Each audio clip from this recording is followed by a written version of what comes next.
Jessica মেয়েটি সেই ছোটবেলা থেকেই এই ডলফিন মাছটাকে এত বেশি ভালোবাসতো এবং এত বেশি যত্ন নিত এবং এই ডলফিন মাছটাও তাকে এত বেশি ভালোবাসতো যে সারা বিশ্বের মানুষ অবাক হয়ে গিয়েছে তাদের ভালোবাসা দেখে। মানুষ দূর দূরান্ত থেকে অনেক টাকা পয়সা খরচ করে তাদের শো দেখতে আসতো। তাদের মধ্যে এই সম্পর্ক একজন একজনকে ছাড়া একটুও থাকতে পারতো না। কিছুদিন আগে এই জেসিকা 4 দিনের জন্য নিউ ইয়র্ক গিয়েছে এবং এই মাছটি ভেবেছে যে তার ভালোবাসা শেষ। জেসিকা মনে হয় একদমই চলে গেছে, একবারেই চলে গেছে। এরপরে 4 দিন পরে যখন ফিরে এসেছে এই মাছটি একটা শোর মধ্যেই এই ভালোবাসার মানুষটাকে খেয়ে ফেলেছে, ধ্বংস করে দিয়েছে। এর মানে বুঝেছেন, আসলে সত্যিকারের ভালোবাসা বলতে কিছুই নেই। প্রেম ভালোবাসা আসলে পৃথিবীতে সত্যিকারের ভালোবাসা কিছুই নেই।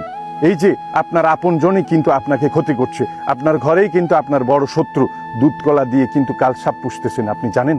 আপন জনের দ্বারাই আপনার ক্ষতি হচ্ছে বেশি। চোখ কান খোলা রাখুন, সাবধান। বেশি ভালোবাসাও আবার ভালো না। ধন্যবাদ।